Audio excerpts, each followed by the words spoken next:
Good morning, good afternoon, good evening, wherever you are watching this. My name is Marcus Octavius, and you are in the Foxxhole. It seems like there's a lot of ongoing issues still happening out there.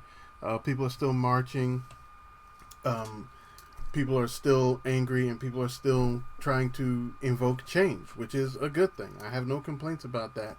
If you're still marching, please wear your mask, maintain 6 feet, be safe, be careful. And especially do not do anything to incite any violence. This is a very temperamental time for a lot of people. There's been a lot of chatter as far as the police's stance on things. And I read something very, very disturbing as far as Atlanta's police department is concerned. And if it turns out to be true, then for my friends down in Atlanta, please spread the word. Please be careful as we're dealing with a lot of things. So, to get to the issues at hand, heard a great response as far as my event page on Facebook for the Shore Leave weekend, which is next weekend. 3 videos dropping, one Friday, one Saturday, one Sunday, 2 playlists, and an instructional video. Friday night is, of course, what I like to call the Foxxhole Special Assignment, which is 80s Unknown, which is a lot of lost classics or B-sides, rarities, things of that nature. The majority of the videos will be from popular artists like U2 and so on and so forth. The particular playlist is going to be a little shorter. It's going to be about 20 videos, give or take. And that's Friday night. Saturday night, the new tradition continues with, excuse me, my regular Foxhole playlist. And I'm going to dig a little deeper and make it as pure dance as I can. Not a lot of bands, not a lot of mid-tempo stuff. Just a lot of hard-hitting dance grooves and things of that nature to sort of change it up a little bit and give it a little bit more of a dance vibe. And of course, next Sunday, is the instructional video, drum circle etiquette, and things of that nature. So Foxhole Weekend, there is an event page put up on Facebook, and there's also a link via my Twitter page. Facebook, Twitter, and email are right down here. That's how you can find me best. One particular thing that I wanted to shout out. Before I get to that, the live class, Middies Drumming, the beginners class, will be on Facebook Live July 12th. An event page will be going up as soon as possible. Please keep your eyes on that. Facebook and Twitter. Please keep your eyes open. One particular issue I want to talk about is the ongoing struggle with a lot of performance venues, local venues, things of that nature, and listening rooms. I believe there was an announcement made for the owners of the Monolith, which is in Asheville, North Carolina, that said that unfortunately because of COVID-19 and the shutdown and things related to that, of course it's mostly financial, that they were going to have to call it a day and shut it all down. I know of another friend out of Asheville, Superstition Boutique, Ashley Grabber, who's having to call it a day as well.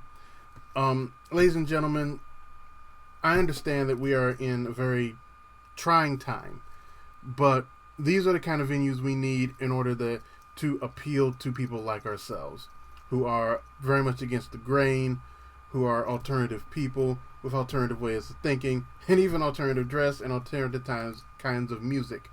If you can contribute to the venues that are still standing, anywhere in upstate South Carolina, Georgia, North Carolina, anywhere, no matter where you live, please do it. Buy a button, buy a shirt.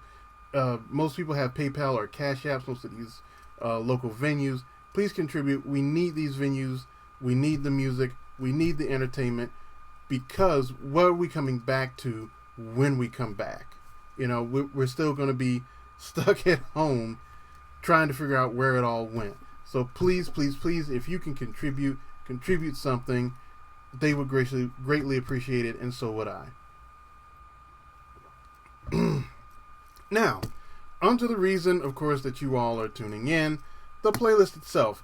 What I decided to do this particular week was go back and find artists from the first 3 that I may not have tapped into quite as deeply as I should, and put together a playlist that features some of them in a sort of return engagement, if you will.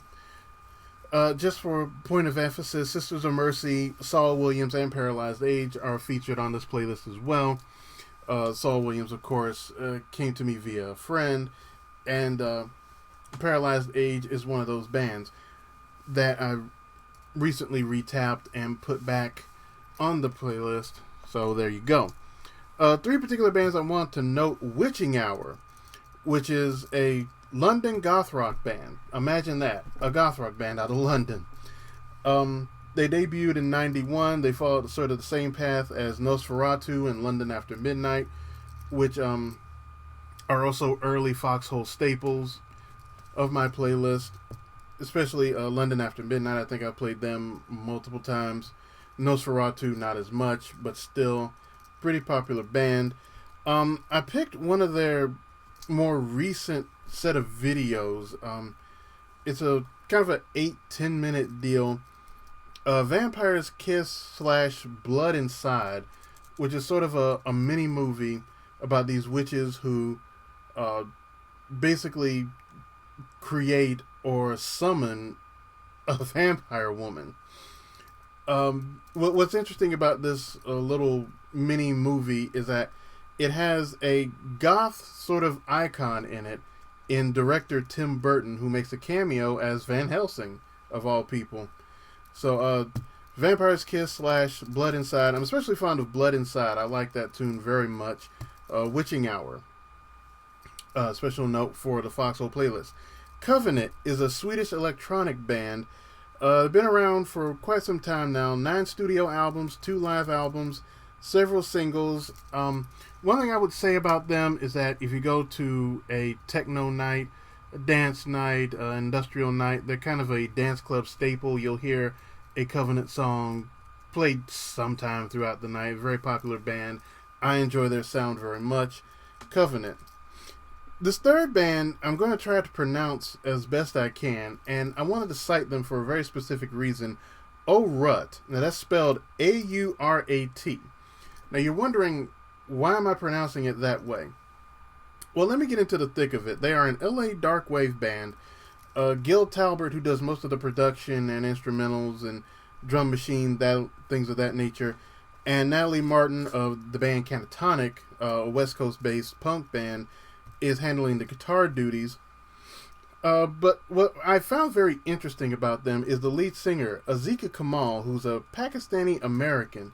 And in the sort of tradition of bands like She Passed Away and others of that ilk, she actually sings all her lyrics in Urdu, which is a Pakistani-based language. As a matter of fact, I think it's one of the national languages of Pakistan. And she does it all in this Urdu language, and it gives it a different sort of sound.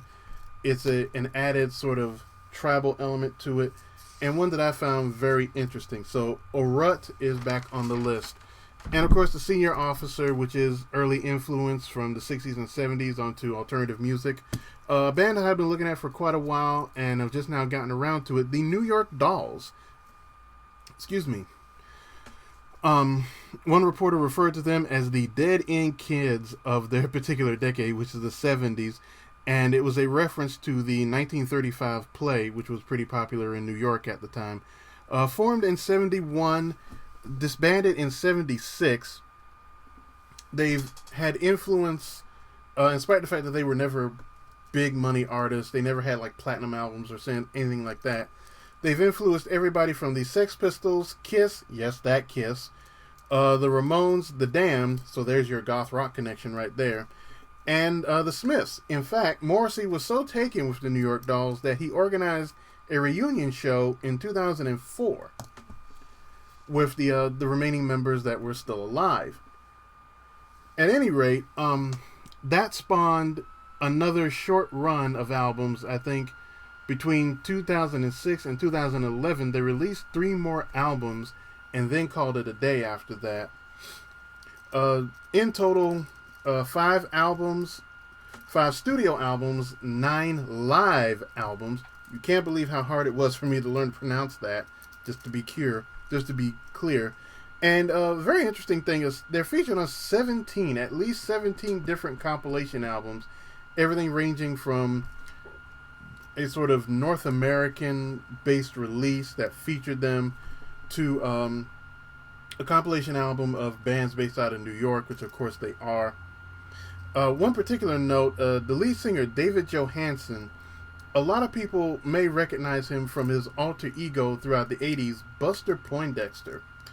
And what's interesting is that he released a number of solo albums throughout the 70s, and in 1984 he basically got a haircut, put on a tuxedo, and in 1987 released one of his biggest hits. It became a big radio airplay song. It also got a lot of rotation on MTV. A calypso cover of Hot Hot Hot, which was released in 1982 from a Montserrat artist named Arrow, actually. I'm actually pronouncing that right. Named Arrow. It was a cover from a song that he released in 1982. So we're talking about a glam rock icon. All of a sudden, his biggest hit is a cover of a calypso song. Wait, it gets weirder.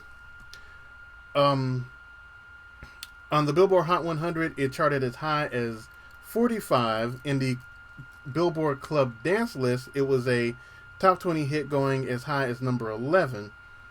What is particularly interesting, and this is a connection I was not aware of, Patti Scialfa, who many people may know as not only a singer-songwriter, she's released 2 albums, but is the wife of Bruce Springsteen and is a member of the E Street Band. She plays rhythm guitar, acoustic guitar.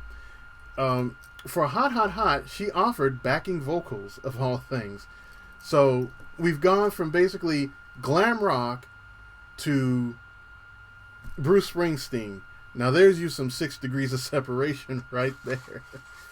Please like, share, subscribe. Facebook, Twitter, and my email are right down here. Please keep an eye on my particular Facebook for any announcements or changes made to the Shore Leave weekend. As always, my name is Marcus Octavius, and enjoy the list.